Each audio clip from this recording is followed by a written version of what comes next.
Okay, well, FIZcal is accounting on the blockchain. Now, in order to fully understand what that means, we need to understand exactly what the blockchain is.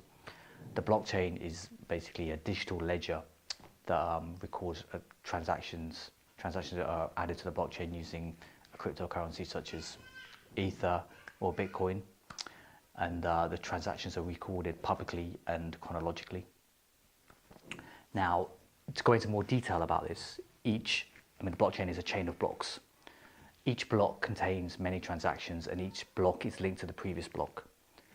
Now, this guarantees the integrity of the blockchain because the transactions are immutable, they cannot be changed. As soon as one transaction is changed, the whole blockchain is compromised.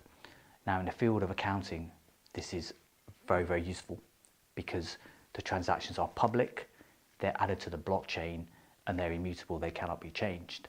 So this opens up many opportunities within the field of accounting. Two examples of these opportunities are in the field of auditing and also with triple entry accounting.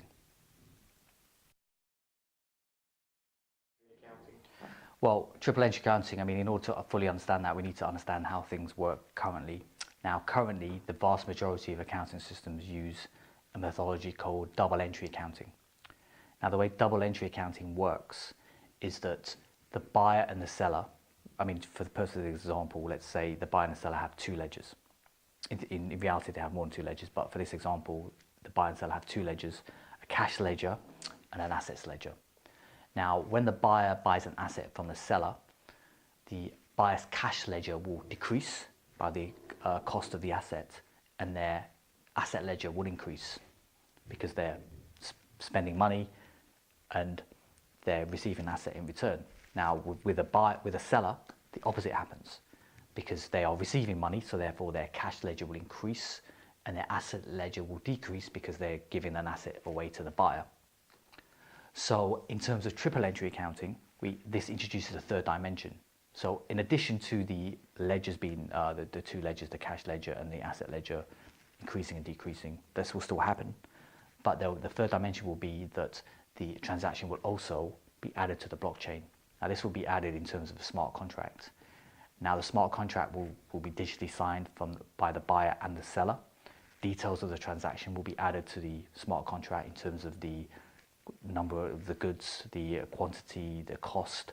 There'll also be a link to the ledger of the buyer and the seller.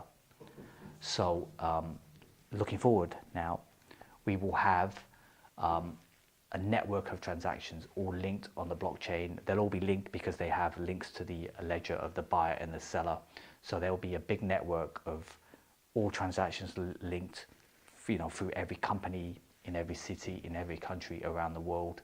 And all the transactions are public, they're traceable, and they're immutable. Okay, well, firstly, let's see how it works currently. Now, currently, the process of auditing is a very, very complex process. It's very time consuming and it's very expensive, particularly with a company's accountant. And also, because of that, auditing uses a feature called sampling. Now, sampling means that they take a sample of the data of a company. Rather than look at the whole data, they just take a sample of data because it just will save time and save money.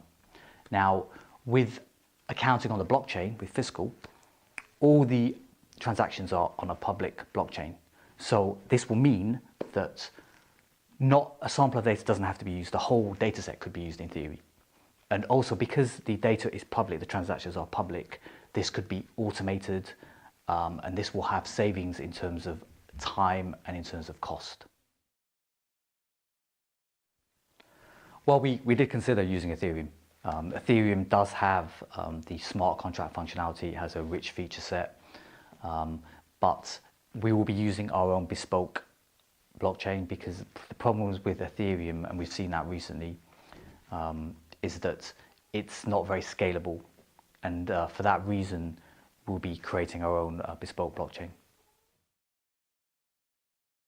Okay, so the first tier is just standard nodes. Now these standard nodes will be used to verify transactions on the blockchain, and they'll be using the consensus algorithm to do that, and the consensus algorithm will have a proof of stake model.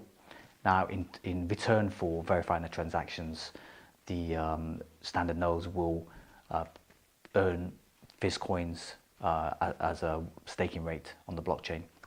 The second tier of the architecture is master nodes. Now, the way master nodes work, they work in a very similar way to the first tier nodes. They will be in a similar way verifying transactions using a proof of stake model, earning a staking rate. But in addition to that, the master nodes will be sharing in the profits of FIZcal. And also they'll form part of the governance of FIZcal.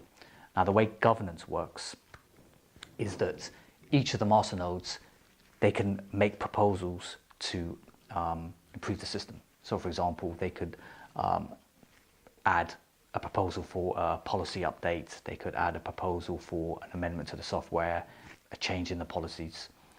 And the other master nodes can vote on these proposals. Now, if they receive a majority of the votes, these proposals will be implemented.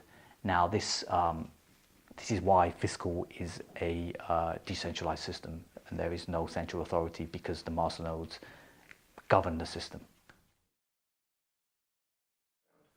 Well, my background is in software development. I mean, I graduated from university with a degree in mathematics. Then I worked for various IT companies as a developer, predominantly a Java developer. I worked predominantly in the finance industry for companies like Deutsche Bank, Computer Sciences Corporation, Direct Line Insurance. In the last 15 years, I've been running my own IT consultancy. We've been mainly developing websites and more recently mobile phone applications.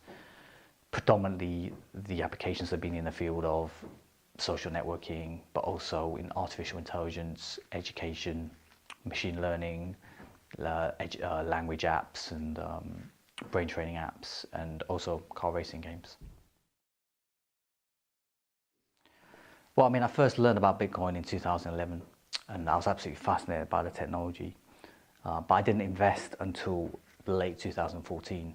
Now, unfortunately, my timing wasn't great because I invested just before the big crash. So kind of got my fingers burned initially, but I still believed in Bitcoin. I still believed in the technology. I knew that it would be the next big thing. And obviously in the last year, we've seen that it's really come to fruition. A lot of investors have got involved around the world, including institutional investors have now suddenly started getting into it. And I actually think that Bitcoin is less than 1% of what it's going to be. I think that not just Bitcoin, obviously other cryptocurrencies as well. I think that it's just in its infancy.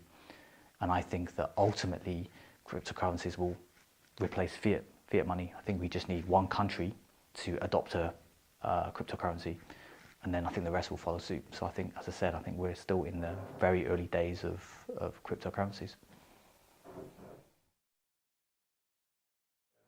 An ICO is an initial coin offering.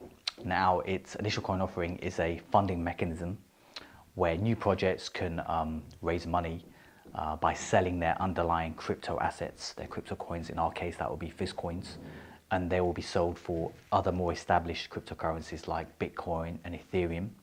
And we will use these funds to develop the project, develop the business, create the software.